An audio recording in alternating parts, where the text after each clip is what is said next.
Assalamualaikum warahmatullahi wabarakatuh. Untuk pertemuan di mata kuliah obstetrik kali ini, kita akan membahas tentang preeklamsia dan eklamsia. Sebelum kita membahas lebih lanjut tentang preeklamsia dan eklamsia, ada baiknya kita mempelajari terkait dengan diagnosa banding lainnya dalam gangguan hipertensi dalam kehamilan selain preeklamsia dan eklamsia. Salah satu di antaranya adalah hipertensi kronik. Disebut sebagai hipertensi kronik jika seorang ibu hamil mengalami suatu kondisi di mana tekanan darahnya, sistolnya lebih dari 140 dan diastolnya 90 mm/Hg. Tekanan darah ini dialami sebelum kehamilan atau didiagnosis sebelum kehamilan berusia 20 minggu. Namun, hipertensi kronik bisa ditegakkan juga ketika kita menemukan seorang ibu hamil yang mengalami hipertensi pertama kali sebelum kehamilan usianya 20 minggu dan menetap setelah 12 minggu postpartum. Jadi, setelah persalinan, di sini tidak kembali kepada kondisi normatif, namun menetap di kisaran sistol 140 dan diastolnya 90 mm/Hg. Lalu ada juga yang disebut sebagai hipertensi gestasional. Ya, merupakan suatu kondisi di mana seorang ibu hamil mengalami tekanan darah lebih dari 140/90 mm/Hg untuk pertama kalinya selama kehamilan. Namun di sini tidak ditemukan proteinuria. Biasanya tekanan darah akan kembali normal kurang dari 12 minggu postpartum. Hati-hati karena pada hipertensi gestasional juga muncul gejala-gejala mirip pada preeklamsia, yaitu nyeri ulu hati dan adanya trombositopenia. Nah, sekarang kita masuk pada preeklamsia. Preeklamsia merupakan suatu kondisi di mana kita menemukan beberapa kriteria minimum.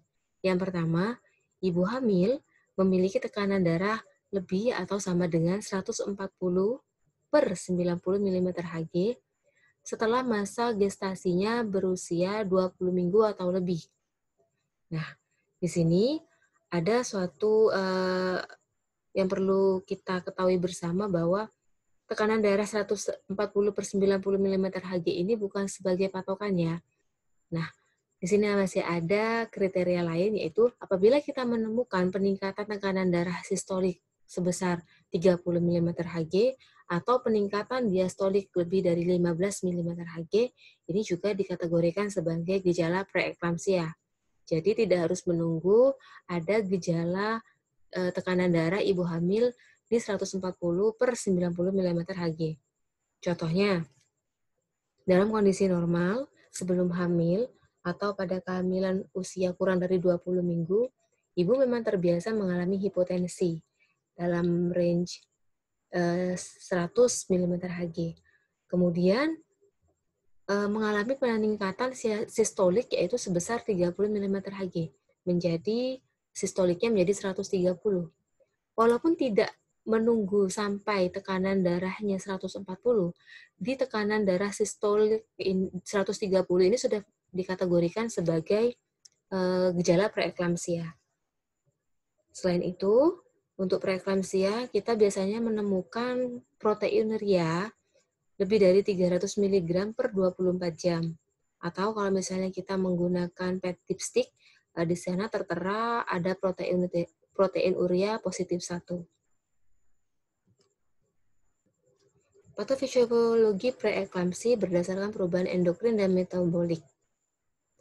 Nah, pada kehamilan normal, renin, angiotensin 2, dan aldosteron dalam plasma biasanya meningkat. Namun, karena hipertensi dalam kehamilan ini menyebabkan renin, angiotensin 2, dan aldosteron dalam plasma justru menurun. Hal ini menyebabkan retensi natrium. Nah, sekresi renin oleh aparatus juxtaglomerulus yang berkurang di sini, di ginjal ya, menyebabkan renin mengkatalis mempercepat perubahan angiotensinogen menjadi angiotensin 1, yang kemudian Angiotensin 1 diubah menjadi angiotensin 2 oleh converting enzim. Nah, karena kadar angiotensin 2 menurun, maka sekresi aldosteron berkurang. Hal ini menyebabkan wanita dengan preeklamsia dapat menahan natrium dengan kuat, sehingga di sini juga berakibat pada retensi cairan. Sehingga tidak jarang kita menjumpai wanita yang mengalami preeklamsia mengalami ODEM. Adanya peningkatan peptida natriuretik ya di atrium mengakibatkan ekspansi volume, sehingga tidak jarang pada penderita preeklamsia mengalami peningkatan curah jantung dan menurunnya resistensi vaskular perifer. Preeklamsia kita kategorikan sebagai ringan dan berat jika terdapat tanda-tanda berikut.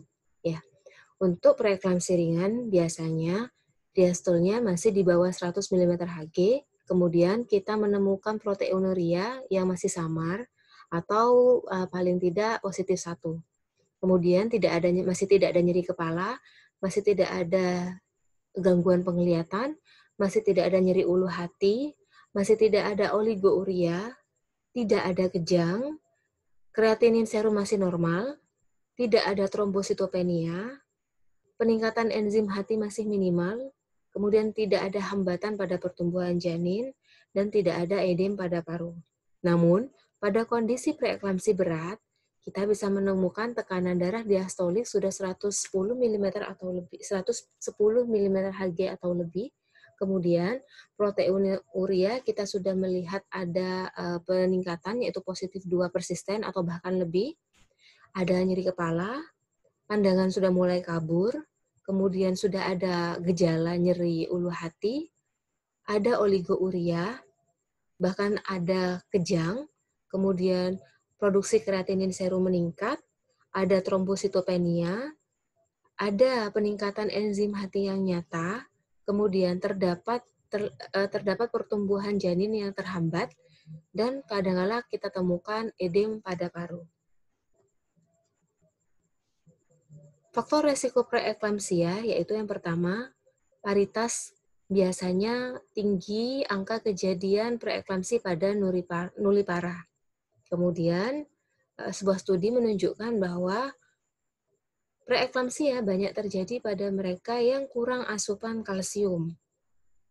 Biasanya juga potensi tinggi terjadi pada ibu hamil yang usianya lebih dari 35 tahun, ibu hamil yang juga mengalami obesitas, dan pada kehamilan gemeli. Bagaimana dengan eklamsia? Kapan kita menyebut suatu kondisi menjadi sebuah eklamsia? Eklamsia merupakan suatu kondisi di mana seorang wanita hamil yang tadinya dengan riwayat preeklamsia mengalami kejang, dan kejangnya ini tidak disebabkan oleh hal lain. Dalam arti kata di sini, ibu hamil tidak memiliki riwayat epilepsi sebelumnya. Kemudian, kejangnya ini bersifat grand mal, yang mungkin timbul sebelum, selama, atau bahkan setelah persalinan. Nah, kita bisa lihat di sini ya, bahayanya eklamsia. Dia bisa muncul kejangnya pada saat hamil, kemudian selama persalinan, atau bahkan pada masa postpartum. Dilaporkan, kejang yang timbul pada ibu postpartum ini biasanya muncul pada 48 jam pertama, bahkan di 10 hari postpartum. Dan potensi ini meningkat pada kehamilan nulipara.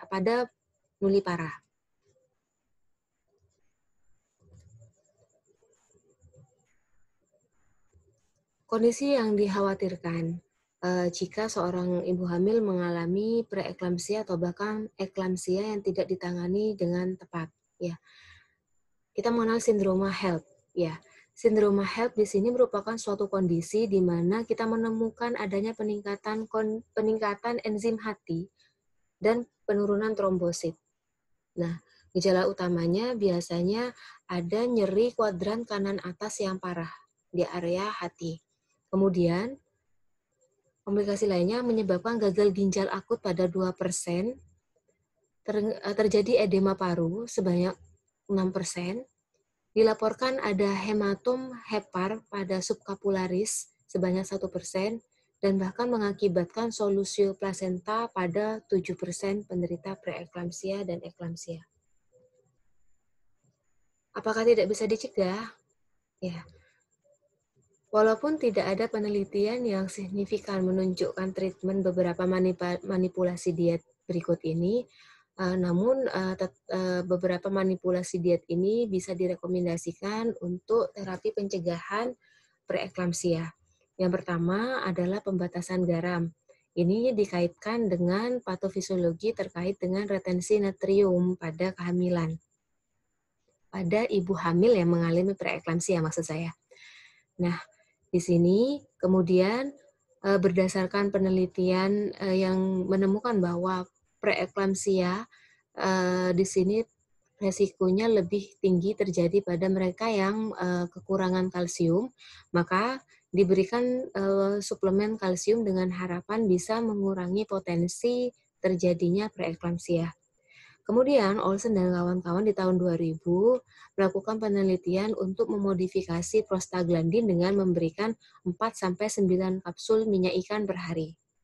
Kemudian ada pula penelitian dari David Shi dan kawan-kawan di tahun 1992 dengan upaya untuk menurunkan aktivasi endotel dengan pemberian vitamin C dan vitamin E yang merupakan bagian dari antioksidan, diharapkan di sini bisa menurunkan angka kejadian preeklamsia sebagai upaya pencegahan preeklamsia pada ibu hamil. Lalu bagaimana tata laksana preeklamsia? Yang utama, kita diberikan wewenang untuk memberikan MGSO4 sesuai dengan sesuai dengan tempat pelayanan kesehatan di mana kita memberikan pelayanan. Nah, preeklamsia di sini karena diakibatkan karena faktor pencetusnya adalah kehamilan, maka untuk mengakhiri terjadinya preeklamsia adalah dengan terminasi kehamilan. Walaupun dengan pilihan terminasi kehamilan, harapannya dengan meminimalisir trauma bagi ibu dan janin. Yang kedua, lahirnya bayi kita upayakan sudah dalam kondisi yang matur organ-organnya, sehingga bayi nanti bisa tumbuh dan berkembang dengan baik. Kemudian, adanya perawatan yang intensif pada ibu sehingga bisa pulih dengan sempurna pada masa postpartum. Dan kita menghindari adanya preeklamsi bahkan eklamsi di masa-masa postpartum, utamanya di 48 jam pertama hingga 10 hari postpartum. Nah, kita akan mempelajari tentang pemberian magnesium sulfat di mata kuliah gawat darurat maternal perinatal. Sekian mungkin dari saya untuk pokok bahasan kali ini. Jika ada pertanyaan yang lebih lanjut, bisa kita diskusikan di grup WhatsApp. Terima kasih, saya akhiri. Assalamualaikum warahmatullahi wabarakatuh.